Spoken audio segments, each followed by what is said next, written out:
Hello दोस्तों, आज मैं आप लोग को द 48 लॉ ऑफ पावर का लॉ नंबर 1 सुनाने जा रहा हूँ। और वो भी अपने इजी लैंग्वेज में, यानी हम लोग जैसे डेली बोलचाल करते हैं वैसे ही, जिससे आपको समझने में कोई दिक्कत नहीं आएगी और आसानी से समझ भी जाएंगे। तो चलिए स्टार्ट करते हैं। लॉ नंबर 1, कभी भी अपने मालिक से ज़्यादा मत चमको। लॉ क्या है? जो लोग तुमसे ऊंचे पद पर हैं, जैसे बॉस, गुरु या कोई बड़ा अधिकारी, उन्हें हमेशा खुद से बेहतर और बड़ा महसूस कराओ। अगर तुम उन्हें खुश या प्रभावित करने के चक्कर में अपनी काबिलियत ज्यादा दिखाने लगोगे, तो हो सकता है कि वो असुरक्षित या जलन महसूस करने लगे। इसलिए अपने मालिक को खुद से ज्यादा बुद्धिमान और समझदार दिखाओ।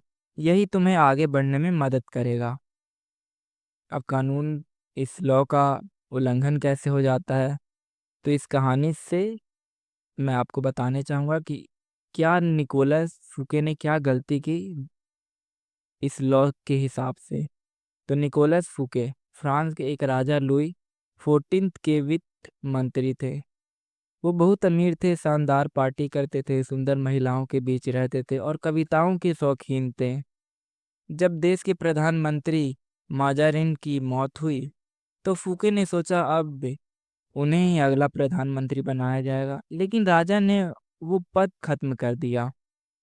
राजा को खुश करने के लिए फूके ने अपने शानदार महल वैक्सले विक्टोम्टे में इतिहास का सबसे भव्य पार्टी रखा। इस पार्टी में क्या था? पहला, यूरोप के सबसे महान लेखक और कवि आए थे। दूसरा, 7 तरह के खाना परोसा गया था। तीसरा, विदेशी मिठाइयाँ और वाइन थी। चौथा, बगीचे में आतिशबाजी और नाटक हुआ। और भी बहुत चीजें हुए। राजा को यह सब खास उनके सम्मान में दिखाया गया था। लेकिन अगले ही दिन राजा ने फूके को गिरफ्तार करवा दिया। 3 महीने तक मुकदमा चला और फूके को 20 साल के लिए एकांत कारावास में भेज दिया गया। तो इससे क्या सीख मिलता है? राजा लुई 14 को लोग सूर्य राजा कहते थे। वो नहीं चाहता था कि कोई और उससे ज्यादा चमके, महान दिखे। फूके की पार्टी में लोग राजा से ज्यादा फूके की तारीफ कर रहे थे, जिससे राजा को चोट पहुंचा, उन्हें हर्ट हुआ। इसलिए उन्होंने फूके को सजा दिया। अब इस लॉ का सही यूज कैसे करते हैं, तो ये हम समझते हैं गैलीलियो, यानी एक बड़े वैज्ञानिक थे, उनके कहानी से। गैलीलियो एक बहुत बड़े वैज्ञानिक थे, लेकिन उन्हें अपने शोध यानी खोजों के लिए अमीर लोगों की मदद चाहिए होती थी। एक समय उन्होंने अपनी खोजों के लिए कई लोगों को समर्पित किया, किसी को किताब दी, किसी को उपकरण, पर इसमें से कोई खास फायदा उन्हें नहीं हुआ।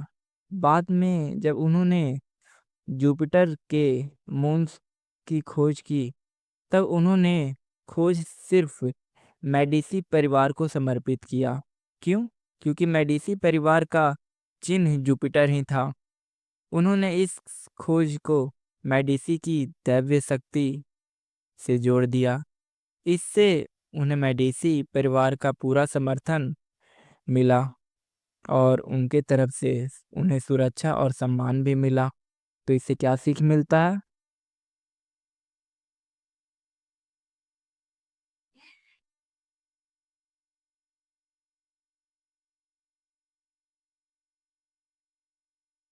इससे हमें सीख क्या मिलता है? जब हम अपने मालिक की बड़ाई करते हैं, उसकी महिमा बढ़ाते हैं, उसकी तारीफ करते हैं, तो वो हमें अपना समझता है। लेकिन अगर हम उनसे ज़्यादा समझदार या खास लगने लगें, तो वो हमें मिटा भी सकता है। और कुछ इसी लॉ से रिलेटेड सच्ची कहानियाँ मैं बताने जा रहा हूँ अब। प्रिंस मैनफ्रेडी इटली का एक सुंदर और नेक दिल राजकुमार था। जब चैसारे बोर्जिया ने उसका राज्य छीन लिया, तो उसे मारने के बजाय उसे माफ कर दिया। लेकिन कुछ समय बाद उसे मरवा दिया, क्योंकि उसकी मौजूदगी ही बोर्जिया को कमजोर महसूस करा रही थी। दूसरी, सेनोरिक्यू जापान की चाय समारोह के माहिर थे। सम्राट हिदेयोशी उन्हें बहुत मानते थे, लेकिन जब रिक्यू ने अपनी मूर्ति एक मंदिर में लगवाई, जैसे वो भी किसी राजा या महान व्यक्ति की तरह हो, तो सम्राट ने उन्हें आत्महत्या करने को मजबूर किया। उन्होंने ये भूल की कि उनकी हैसियत राजा की मेहरबानी से थी, अपनी खुद की ताकत से नहीं। जरूरी सबक क्या है? अपने मालिक को हमेशा खुद से बड़ा दिखने दो। अगर तुम ज्यादा बुद्धिमान हो तो मासूम बनो। अगर तुम ज्यादा रचनात्मक हो तो उसकी तारीफ करो और श्रेय उसे दो। दूसरा, मालिक से मदद मांगते रहो, उससे सीखने की इच्छा दिखाओ। तीसरा, अगर मालिक मजेदार नहीं है तो खुद भी ज्यादा मजाक मत करो, ताकि वो भी फोकस में रहे। चौथा, मालिक को ऐसा महसूस कराओ कि सब कुछ उसी की वजह से हो रहा है।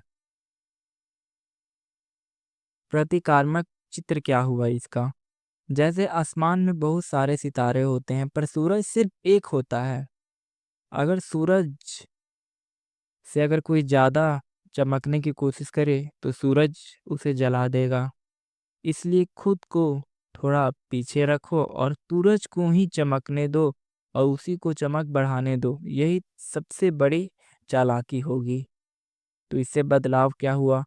अगर तुम्हारा मालिक कमजोर है या उसका समय खत्म होने वाला है तो तुम्हें डरने की जरूरत नहीं है। लेकिन अगर वो तुमसे कमजोर होने के बावजूद भी ताकत में है अभी, तो अपनी काबिलियत को छुपाओ और धैर्य रखो। एक दिन उसका वक्त जाएगा और तब तुम्हारी बारी आएगी। तो यहीं पे ये फर्स्ट लॉ ख़त्म होता है और मैं डेली एक न्यू वीडियो बनाऊंगा। तो डेली हर लॉ, यानी कि कल एक लॉ फिर से मैं इसका बनाऊंगा, सेकेंड लॉ इस बुक का। तो ज़रूर इस चैनल को आप लोग सब्सक्राइब कर लें और बेल आइकन दबाएं नेक्स्ट वीडियो के लिए और इसके नेक्स्ट लॉ के लिए। Thank you.